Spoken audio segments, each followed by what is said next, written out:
ألا يا ساكن القصر المعلى ستدفن عن قريب في التراب ألا يا ساكن القصر المعلى ستدفن عن قريب في التراب ينادي في صبيحة كل يوم لدون الموت وابنوا للخراب موت كاس كل نفس شارب قبر بيت كل ناس داخل মরণ থেকে যতই পালাও মরণ তোমায় লইবে ঘিরি যদিও সুদূর আকাশ পানে পালাও সেটায় লাগিয়ে সিঁড়ি আইনামা তাকুনু ইউদরিকুমুল মাউত ওয়ালাউ কুনতুম ফি বুরুজিম মুশাইয়াদা কুজা কারুন কুজা ফিরআউন কুজা নমরুদ সুদহামান কুজা শওকত শাহনশাহে কুজা তখতে সুলাইমান। কত মানুষ চলে গেল, আমাদের নিজ হাতে কত মানুষকে দাফন করলাম, তারপরও আমাদের কবরের কথা স্মরণ হয় না। এমন অবস্থা হয়েছে যেন আমাদের জিন্দেগিতে মরণ বলে কিছু নাই। কিয়ামতের আগে অবস্থা এমন হবে, ইউহিব্বুনাল কুসুর ওয়া ইয়ানসাউনাল মাকবারা, কবরের কথা ভুলে যাবে। রাহমাতুল লিল আলামিনের বড় মুহাব্বতের সাহাবী হযরত উসমান ইবনে আফফান রাদিয়াল্লাহু তাআলা আনহু, নাম শুনছেন আপনারা?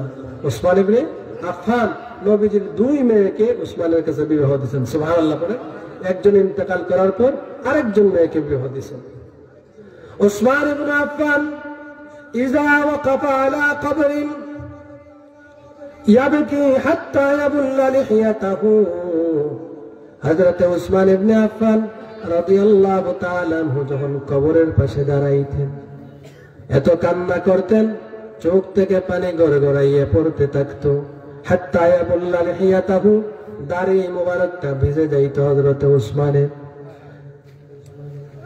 কিলা লাহু তাযকুরুল জান্নাতা ওয়া তাযকুরুন নার, ও আল্লাহর নবীর সাহাবী উসমান ইবনে আফফান, আপনার সামনে তো জান্নাতের আলোচনা হয়, জাহান্নামের আলোচনা হয়, কোনদিন তো আপনাকে কান্না করতে দেখি না। ওয়ালা তাবকি ওয়া তাবকি মিন হাযা, ও উসমান ইবনে আফফান, জান্নাত জাহান্নামের আলোচনা শুনলে তো এত কান্না করতে দেখি না, কিন্তু রে উসমান যখন কবরের পাশে দাঁড়াও এত কান্না করো কারণ কি?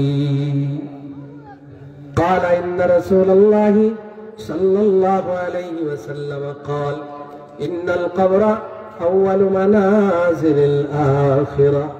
উসমান বলেন, আমি মায়ের নবীর জবান থেকে শুনেছি, রাহমাতুল লিল আলামিন বলেছেন, কবর হচ্ছে পরকালের প্রথম ঘাঁটি।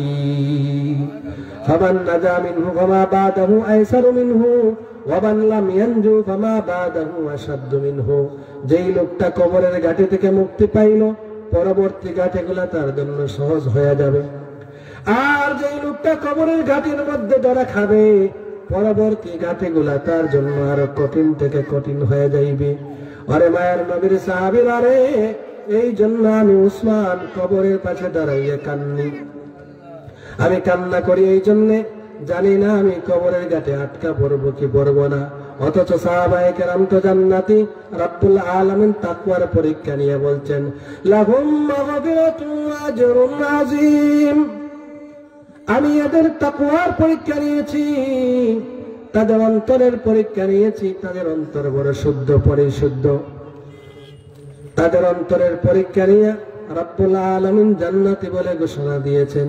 ওই সাহাবী যদি কবরের পাশে দাঁড়াইয়া এত কান্না করতে পারে রে মুসলমান, আমাদের কান্না করার দরকার আছে না নাই?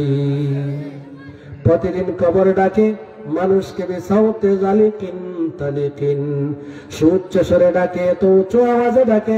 রাহমাতুল লিল আলামিন বলেন, জিন্নাত এবং মানুষ ছাড়া সকল প্রাণী কবরের আওয়াজ শোনে। কি বলে?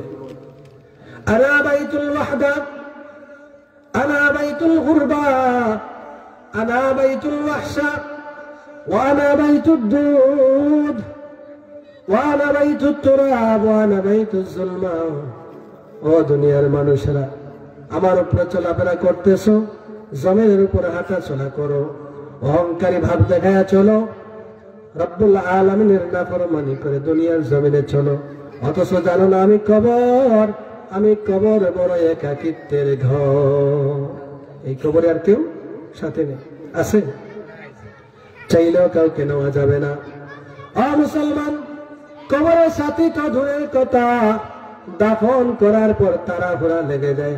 হুজুর তাড়াতাড়ি দোয়া করেন, চলে যাই। কেউ দাঁড়ায় থাকলে বলে চলে আসে, এখানে আর দাঁড়ানো থাকার দরকার নাই, বলে কি বলে না?